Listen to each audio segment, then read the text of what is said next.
Olá, depois de alguns meses voltei. Tem um tempo já que eu tenho sentido essa vontade de gravar um vídeo de leituras recentes.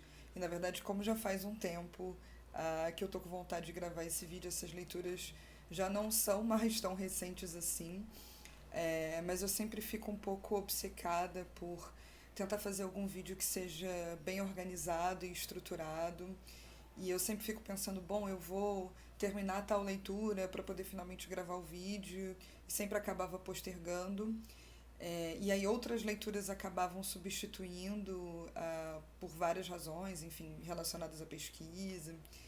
Então eu resolvi que eu deveria abandonar um pouco essa expectativa de ter um vídeo muito fechadinho e simplesmente falar das leituras que eu tenho feito recentemente. Então eu selecionei algumas coisas aqui, de livros de filosofia, livros mais teóricos, mas também, como sempre, livros de literatura. E vou comentar brevemente o que eu achei, quais foram as minhas experiências de leitura, né? Eu queria falar de duas leituras mais recentes, que são leituras teóricas sobre a literatura. Esses dois livros, né? O primeiro é O que é a Literatura, do Sartre, e o outro que é O Kafka por uma Literatura Menor, do Deleuze-Guattari. Esse livro do Deleuze-Guattari, na verdade, é uma releitura, mas eu o li há muito tempo atrás. E, na verdade, agora eu estou relendo com um pouco mais de atenção, fazendo algumas notas e tudo. O livro do Sartre eu nunca tinha lido, né? O Sartre, na verdade, assim, eu tenho alguma implicância com o Sartre e com o existencialismo como teoria, de modo geral, mas eu tentei, de fato, ler esse livro com uma cabeça um pouco mais aberta. Esse é um livro de 1947, a primeira publicação dele, e ele é dividido em quatro partes, né? Uma primeira, o que é escrever, a segunda, por que escrever, a terceira, para quem escrevemos, e a última, cujo título é Situação do Escritor em 1947. É um livro que adota um ponto de vista um pouco curioso, porque ao mesmo tempo que ele é teórico, filosófico e tem uma discussão um pouco sobre o ser e a essência da literatura, ele é um livro quase sociológico, embora o próprio Sartre recuse a ideia de que ele está fazendo uma espécie de sociologia da literatura, mas ele é sociológico, a meu ver, né, no sentido que ele está muito preocupado em fazer um diagnóstico, e aí a quarta parte ela é bastante explícita nesse sentido, né, é, do modo como a literatura estava se estruturando ali naquele período, sobretudo na França, né, que é o lugar a partir do qual o Sartre tá falando e está se colocando. E aí, mesmo nas outras sessões em que ele tem, a princípio, temas um pouco mais específicos, né, como o tema da escrita, a razão da escrita e, digamos, a finalidade da escrita, mesmo nessas partes ele sempre faz comentários, às vezes muito mais sobre a situação da literatura na sociedade do que propriamente sobre o texto literário, né? Eventualmente eu senti um pouco de falta desses comentários com análises mais concentradas nos textos eles mesmos. No geral, não é um livro com o qual eu concordo. É, Como eu disse, eu tenho uma certa implicância com o existencialismo como teoria. O Sartre vai defender, como alguns de vocês talvez já saibam, né, uma ideia de literatura engajada. Essa é a expressão que ele vai usar, inclusive, aqui, sobretudo na primeira parte, né? A partir de uma distinção que ele vai fazer entre poesia e prosa, em que ele vai dizer que na prosa é possível veicular um sentido, veicular uma mensagem, ao passo que na poesia, e por isso a poesia estaria mais próxima das artes plásticas, como a pintura, por exemplo, né? Na poesia não é possível veicular sentido e, portanto, a ideia de engajamento político, efetivamente, só poderia ser encontrado na escrita de prosa. E acho que ele tem até uma preferência, inclusive pela forma do romance, né, que é um exemplo que vai aparecer bastante ao longo do livro dele. Vejam, tem uma concepção de linguagem aí de fundo, que é uma concepção referencialista de linguagem, né? A linguagem se refere a um conteúdo, ela veicula uma certa mensagem, E tem uma concepção de política também no bojo, que não estão sendo diretamente abordadas, mas mais pressupostas ao longo da obra. Eu não sou também nenhuma especialista em Sartre para saber recomendar para vocês onde é que esses outros sentidos de linguagem, de política podem ser buscados, mas está pressuposto aí uma ideia de que, me parece, né, a política tem a ver com a certa... como eu disse, né, estou um pouco viciada nessa expressão, mas com a veiculação de um certo sentido, né, de uma certa tese política.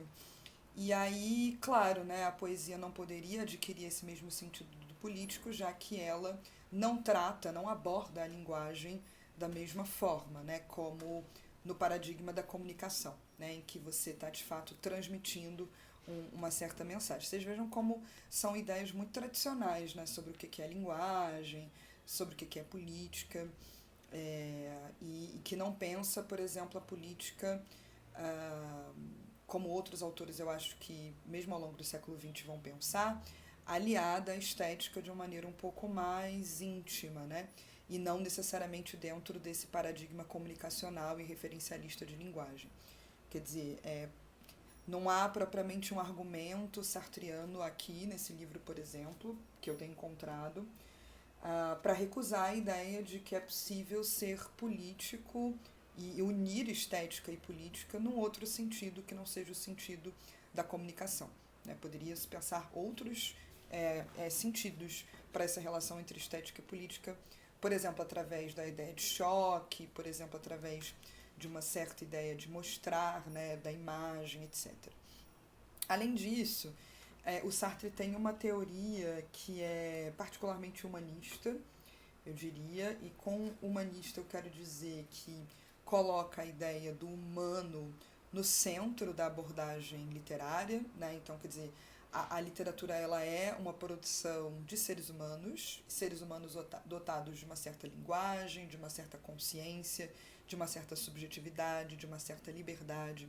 Esses conceitos todos são muito importantes para o Sartre, né? Consciência, liberdade.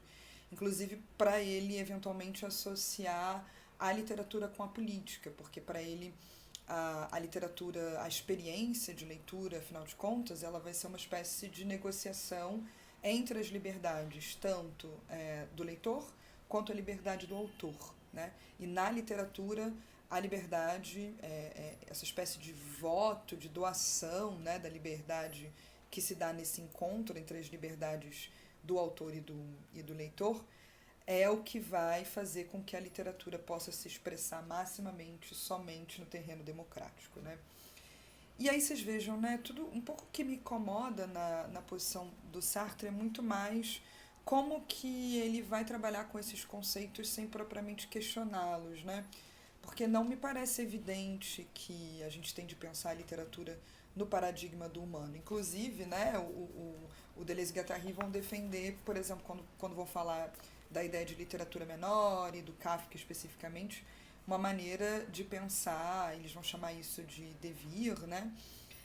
A literatura numa outra chave, numa chave não humana, né? Então acho que tem propostas alternativas nesse sentido, e quando o Sartre toma isso como evidente, acaba que a abordagem dele fica um pouco ou ingênua ou mesmo dogmática, né?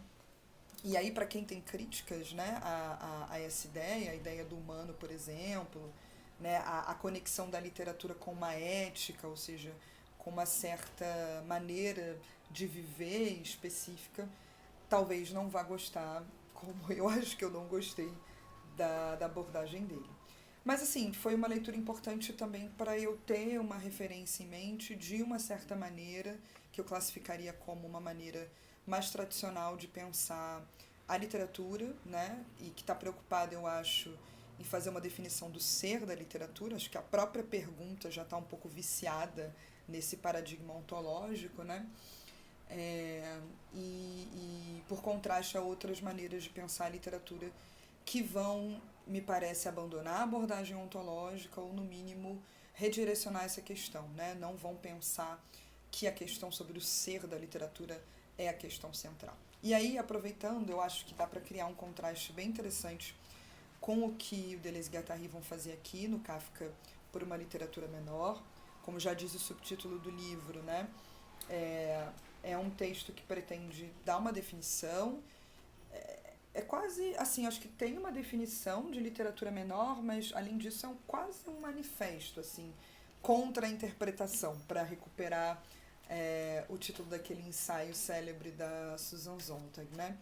Porque a ideia aqui e aí, claro, né, se o Sartre está pensando a prosa como a veiculação de uma mensagem e o resultado e a literatura como resultado do encontro entre as liberdades do autor e do leitor, eu acho que aqui, né, tem um espaço para a gente pensar algo como uma interpretação enquanto desvelamento de sentido do texto.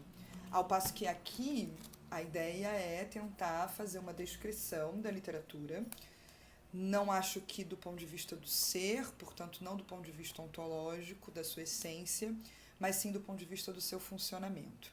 E aí tem uma coisa muito interessante e que eu acho que vem do espinosismo do Deleuze, que eu não conheço outros textos do Guattari, né, para dizer se vem dele também essa influência, que é um pouco usar essa perspectiva que o Spinoza inaugura para tratar, sobretudo, dos afetos e da política, né, que vai dar ênfase na questão do movimento, né, uma abordagem quantitativista a partir das leis do movimento e do repouso, se a gente quiser, da abordagem via causalidade eficiente, né, e que vai suspender a questão sobre o ser da literatura para pensar quais as operações que um texto literário engendra, né? O que o texto literário produz, quais são os procedimentos que estão em jogo, tanto do ponto de vista da forma quanto do conteúdo, e a ideia é fazer uma abordagem, me parece,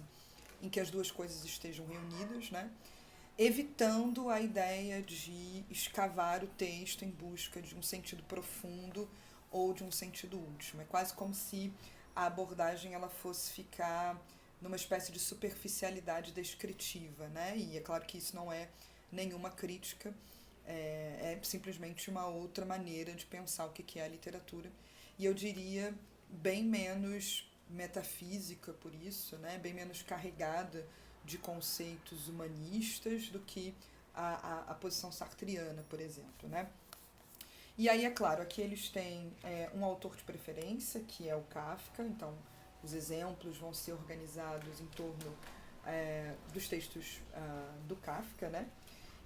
Eu acho que o capítulo 3, né, o que é uma literatura menor, que é um capítulo bastante esquemático, reúne um pouco essa ideia de uma literatura menor, para a qual eles vão dar um conjunto de características, né? A primeira, em que eles vão dizer, estou tentando achar aqui para falar bem rapidamente com vocês. Exato. A primeira característica, né? A língua é afetada de um forte coeficiente de desterritorialização, ou seja, bom, um pouco impossível explicar o jargão deleuziano num vídeo breve de YouTube, mas tem a ver justamente, os deleuzianos não vão me matar se verem isso, com essa possibilidade de tornar-se outro, né? De abandonar identidades prefiguradas e ter na literatura a experiência de assumir outras possibilidades, né? Outras identidades. E essa é a primeira característica. A segunda característica é a presença do político, e a terceira, o valor coletivo. E aí tem um contraste, de novo, muito interessante, eu acho, com a ideia do Sartre, porque a política para o Sartre tinha a ver justamente com a veiculação de um certo conteúdo político, né, com a comunicação de uma certa mensagem que ela mesma deveria ser política. E aqui a política tem a ver com o tipo de operação que é possível criar na linguagem e no aparecimento desse jogo de territorialização e desterritorialização, né? De afirmação e fuga de certas determinações. E essa possibilidade é política, isso que é interessante. Vocês vejam que é um sentido outro de político e que é absolutamente legítimo também, e que não está comprometido, me parece, com todo uma metafísica humanista, como é o caso do Sartre, né? Claro que para uma pessoa que não tem o menor problema em ser humanista e adotar uma metafísica humanista, isso não é um problema, né? Mas eu acho que para a maneira como eu tendo a entender a literatura, ou com a qual eu me identifico mais, eu acho que é mais interessante essa abordagem do Deleuze e Guattari. E aí tem um outro texto, esse do Deleuze sozinho, né, que eu adoro, chamado O Esgotado, que é um texto do Deleuze sobre Beckett, né, sobre o escritor Samuel Beckett. E eu acho que tem, de novo, essa abordagem um pouco espinosista da literatura. Por mais estranho que possa parecer, porque, afinal de contas, Spinoza nunca escreveu sobre literatura. Mas quase esse mecanicismo em literatura, né? Porque nesse texto Esgotado, o Deleuze vai falar da obra do Beckett, né? Dizendo que, afinal de contas, qual a operação que a obra beckettiana movimenta? É uma operação de esgotamento. E aí ele vai chamar atenção para os processos de enumeração que a gente encontra, sobretudo nos romances do Beckett, né, os ditos romances do pós-guerra, em que muitas vezes o Beckett vai usar grandes listas, né, enumerando possibilidades e exibindo essas listas, colocando isso na boca dos personagens, como uma maneira de esgotar todas as possibilidades. E aí ele cria uma distinção lá entre o cansado e o esgotado.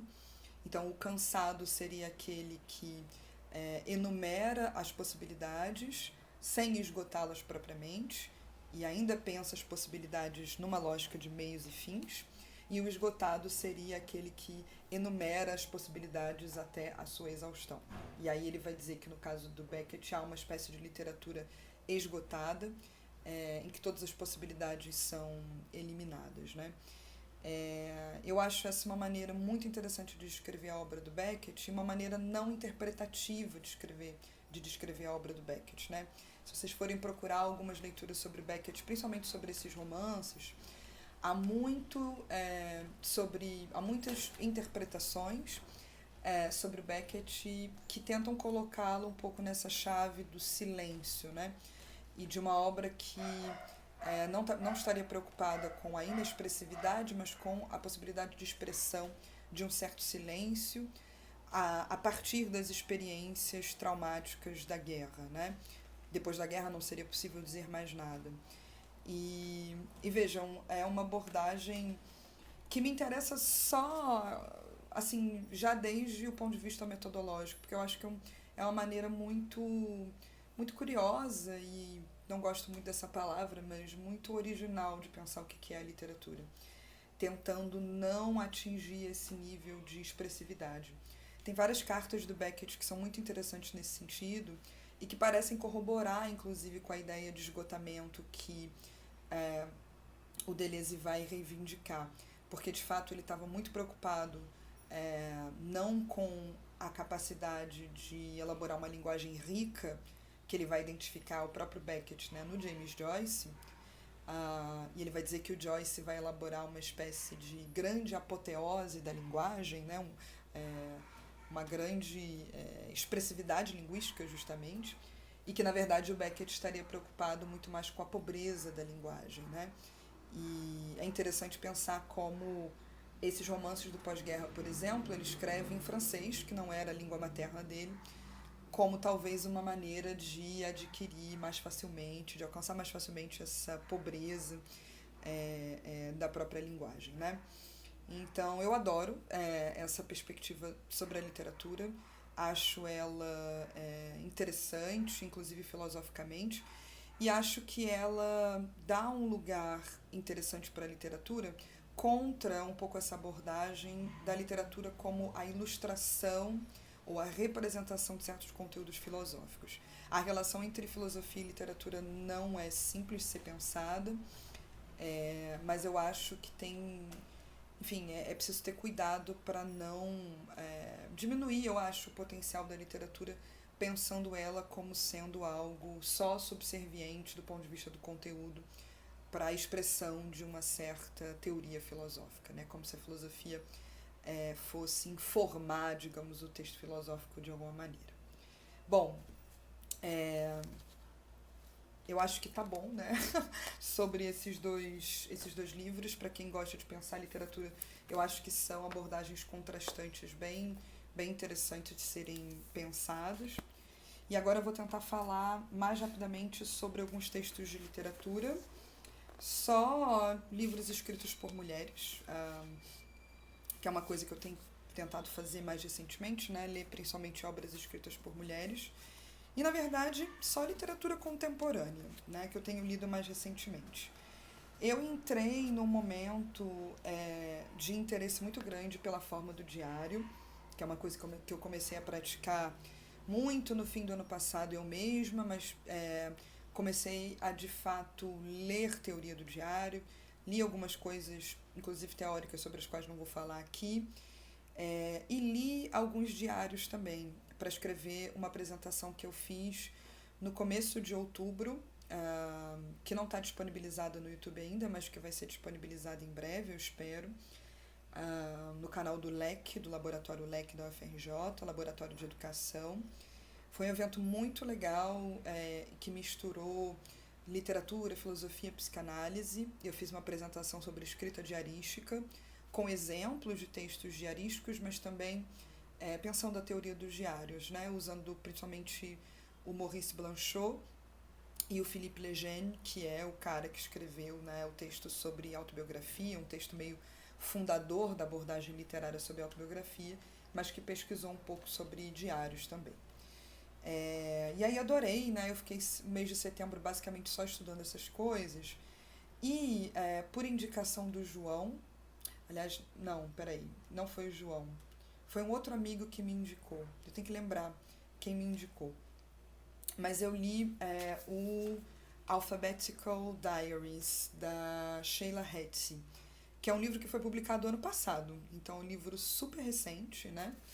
E que tem um jogo formal muito interessante. Porque, na verdade, essa autora, né, eu não a conhecia antes desse livro, ela, na verdade, ela escreve em diários há mais de 10 anos, e aí ela resolveu unir todas as entradas do seu diário num arquivo no Excel, e ela pediu para o Excel organizar as frases alfabeticamente. E ela começou a fazer essas pequenas intervenções formais para ver o resultado que dava. E o resultado é muito curioso, porque de fato é um diário organizado alfabeticamente, né?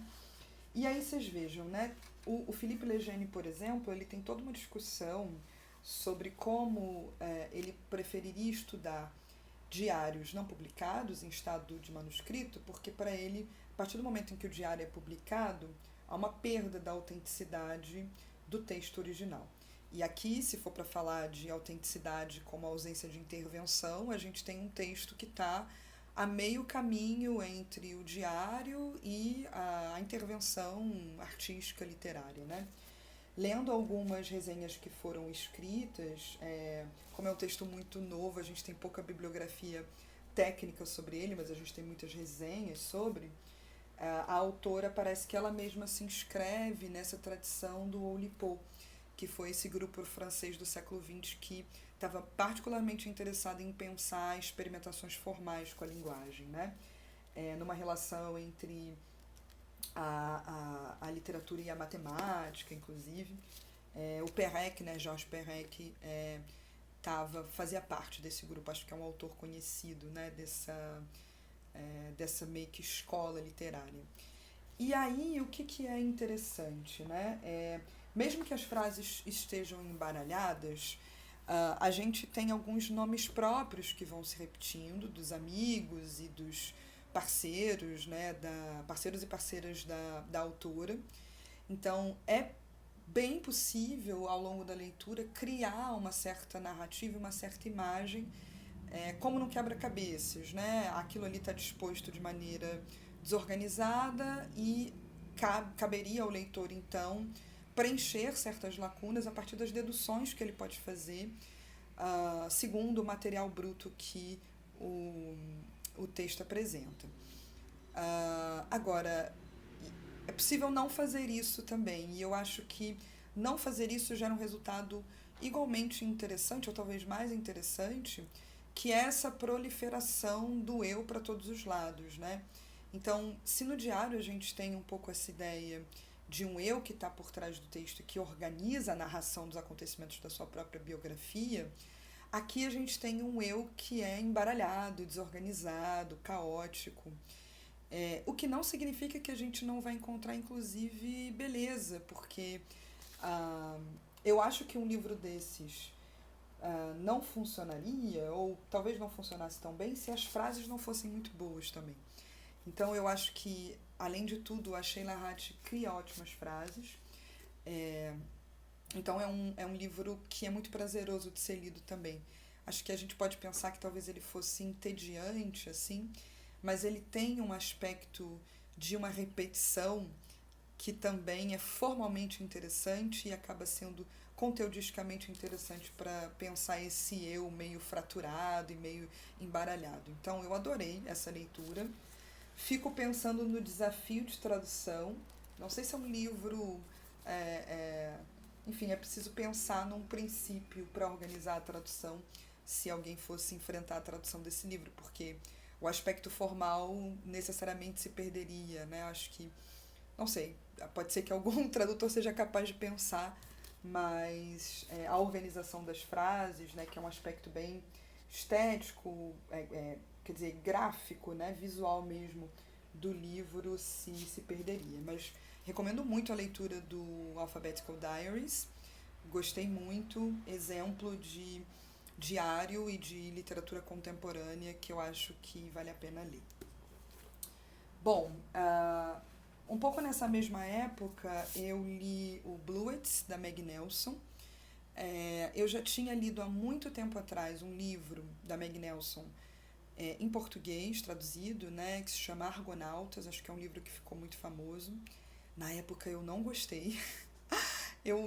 A Meg Nelson ela tem um pouco essa característica de uma escrita fragmentada, que é uma coisa que eu gosto, e essa mescla entre autobiografia, né, registro do eu, à medida em que há um registro teórico também, de impressões de leitura, né? E eu acho que esse encontro entre as leituras teóricas, quase como se fosse uma espécie de diário de leitura, e a escrita de si, digamos assim, é bem interessante. Eu costumo gostar de textos escritos dessa forma, mas eu achei o Argonautas um pouco artificial na época, e eu não gostei da maneira como ela articulou as referências, sabe? Não achei que compôs bem com os momentos biográficos, assim, os momentos de relato e os momentos de reflexão, digamos, para mim não funcionaram bem como uma espécie de todo.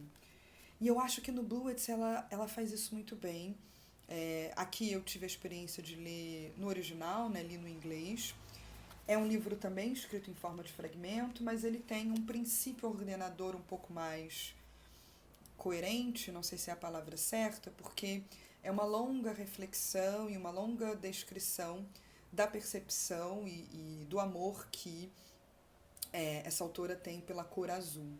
E aí ela vai descrevendo assim certos recortes da realidade, ou certos recortes mais introspectivos, ou certos recortes que ela vai encontrando nas leituras teóricas dela, né?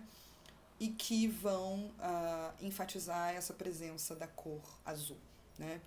E aí é uma maneira muito interessante de olhar para as coisas, né? Olhar a partir da cor. E tem frases muito boas, eu acho que isso é uma coisa que sempre me pega nos textos, assim, acho que ele é bem feito. Eu não tive essa mesma impressão de artificialidade. Às vezes ela tem, e eu adoro isso também, um certo jogo com uma escrita um pouco mais açucarada, um pouco mais sentimental, sobretudo no discurso amoroso, e eu gosto, né? Tem partes que são muito confessionais, assim, no sentido bem explícito mesmo, e rapidamente ela se movimenta para outros registros.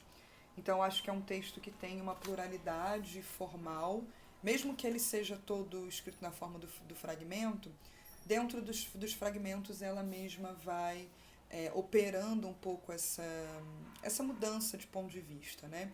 e sempre com a coisa da presença da cor azul no fundo. Então, achei muito bonito esse livro, achei muito bem escrito, muito bem feito, muito sensível, né? E recomendo também como literatura contemporânea. Me deu vontade de reler o Argonautas, de repente no original e de repente com um outro olhar, sabe? Eu acho que talvez hoje eu tivesse uma outra percepção sobre ele. Bom, li também, nesse último período, Falas Curtas, da Anne Carson, que é uma autora que eu tenho gostado cada vez mais. Recentemente a gente lançou no projeto Enciclopédia Mulheres na Filosofia, que é um projeto do qual eu faço parte, né?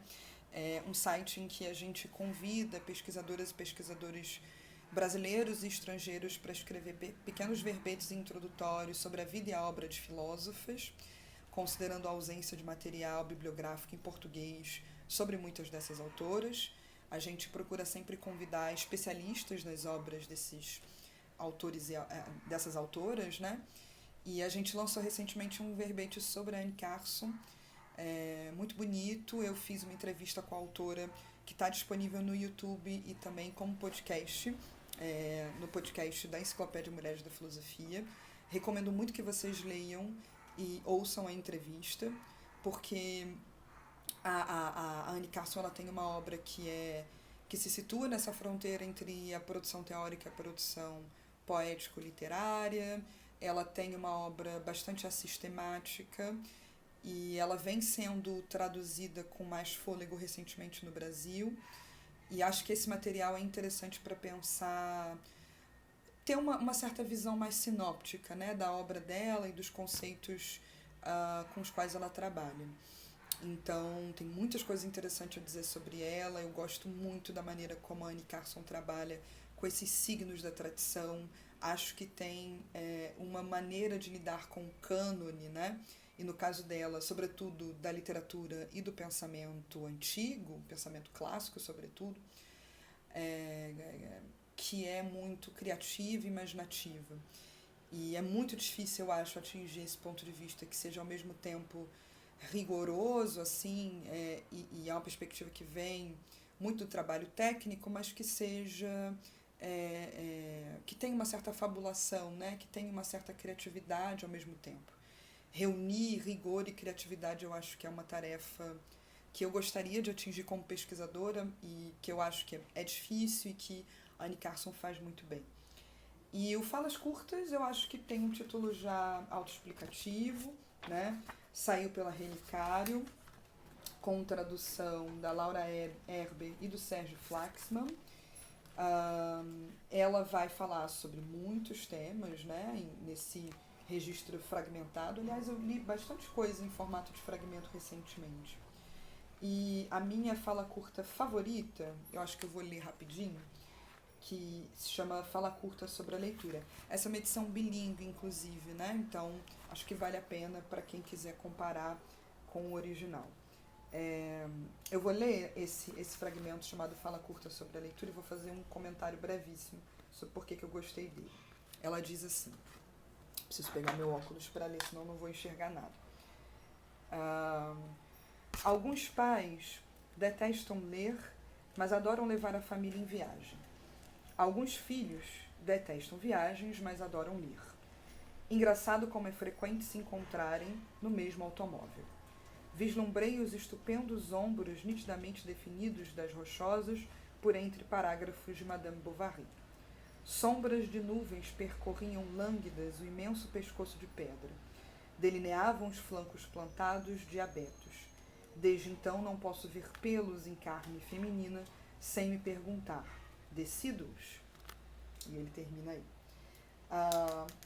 Eu gosto de muitas coisas nesse fragmento, inclusive eu escrevi um texto sobre essa fala curta no meu Substack, eu posso deixar linkado aí na descrição, mas eu adoro o movimento de pontos de vista que acontece nesse fragmento. Então, tem um efeito de choque, eu acho muito interessante em relação aos elementos que compõem essa cena, porque é uma cena de leitura dentro de um carro, mas, de novo, né, para voltar à questão da centralidade do ponto de vista humano, não é uma interioridade que descreve a sua percepção da consciência, a partir da sua própria consciência, né? São os elementos de fora e de dentro, inclusive os elementos das montanhas que vão aparecendo, do automóvel, que vão se chocando e gerando uma imagem curiosa, né? Então, por exemplo, a relação dos pais com a leitura, né? Alguns pais detestam ler, mas adoram levar a família em viagem. E aí a relação dos filhos com a leitura, que é a contrária dos pais, né? Detestam viagens, mas adoram ler. E os dois se encontram numa mesma situação. Então tem uma relação de proximidade e afastamento aí. Proximidade por estarem compartilhando o mesmo espaço físico, o automóvel, mas afastamento dado pela relação com a leitura. E ela, por isso ela conclui, né? É engraçado como é frequente se encontrarem no mesmo automóvel. E essa modificação de pontos de vista, ela é mantida. Agora, não para descrever a relação pais e filhos, leitura, automóvel de dentro do carro, mas a relação com o que está fora. Então, vislumbrei os estupendos ombros nitidamente definidos das rochosas, uma descrição antropomórfica de um elemento da natureza, né, que tem ombros, por entre parágrafos de Madame Bovary. Então, tem um olhar para os parágrafos do livro, ao mesmo tempo que esse olhar para o que está fora. E aí é como se eles fossem compondo, de novo por esse movimento de choque, uma espécie de outra individualidade que está ainda nessa cena, né? E aí acho que a descrição segue nesse sentido, né? Sombras de nuvens percorriam lânguidas o imenso pescoço de pedra, delineavam os flancos plantados de abetos, né, etc. Eu acho que esse é um fragmento... por que ele é uma fala curta sobre a leitura, né? Não só porque a leitura está no centro do que acontece nessa cena, mas eu tentei escrever isso lá no meu texto do Substack, que a leitura é um pouco essa montagem desse quebra-cabeça de relações, né, entre os variados elementos. E acho que ela consegue exibir de maneira bem performática nesse fragmento que é tão breve, né, o que é a leitura, tanto do ponto de vista do conteúdo quanto do ponto de vista da forma, né? É uma máquina em operação também sobre o que é a leitura. Então, só para dar um gostinho, né, do que é Anne Carson e do que é esse fragmento e esse livro, que vai se estruturar sempre assim, nesse tom, né, ao longo do livro inteiro. Então, recomendo muito Anne Carson, recomendo muito Falas Curtas e recomendo esse verbete que eu mencionei para vocês da Enciclopédia de Mulheres na Filosofia. Eu tenho um último livro para comentar.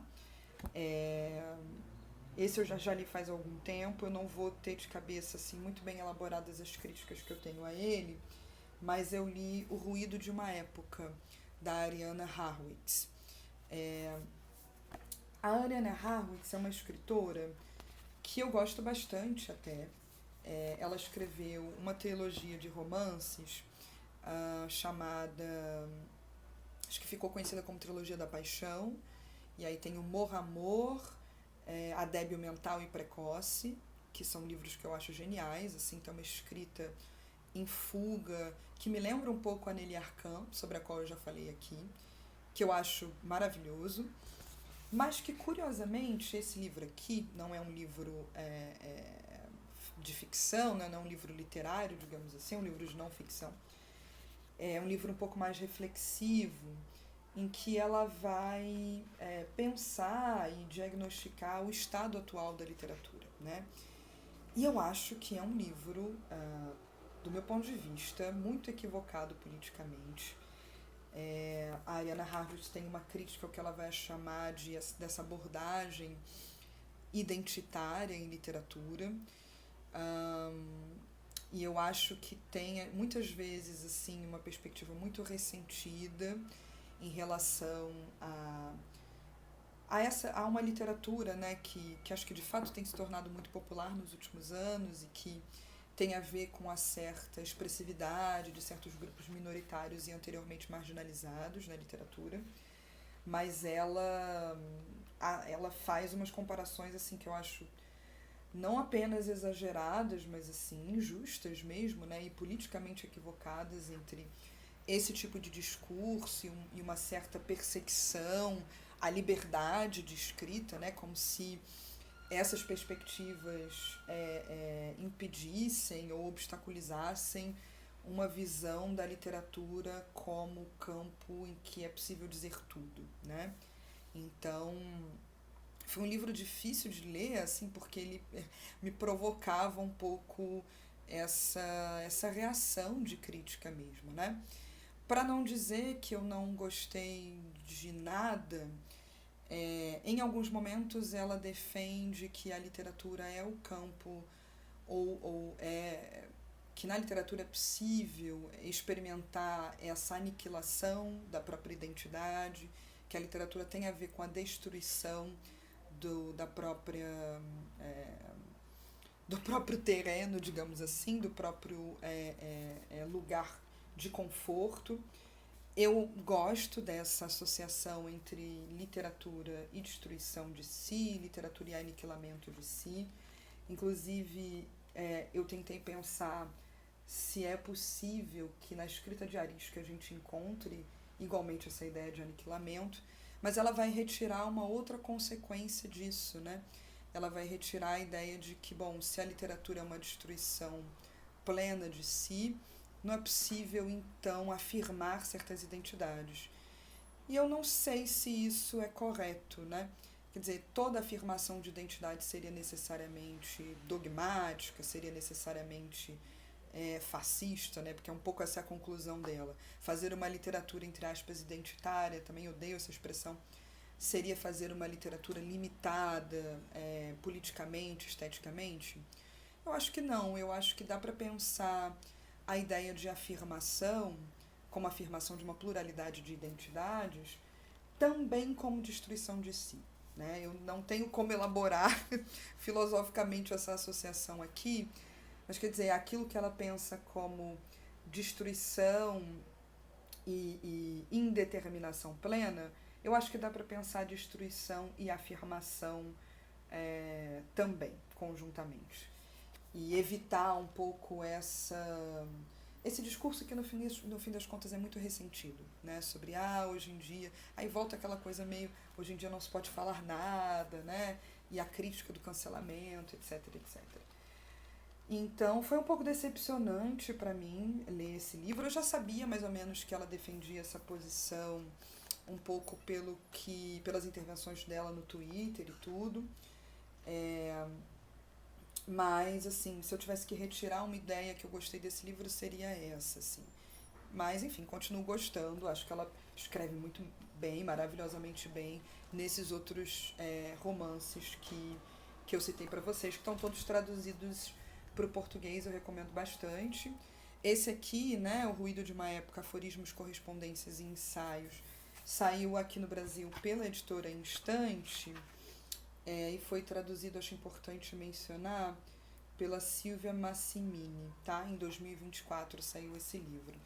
Eu mencionei a tradução da Anne Carson, os outros livros não estavam traduzidos, vou só mencionar para não esquecer a tradução do Deleuze Guattari, tradução de Cíntia Vieira da Silva, revisão de Luiz Orlandini, e saiu, essa publicação já tem um pouco mais de tempo aqui no Brasil, pela Autêntica.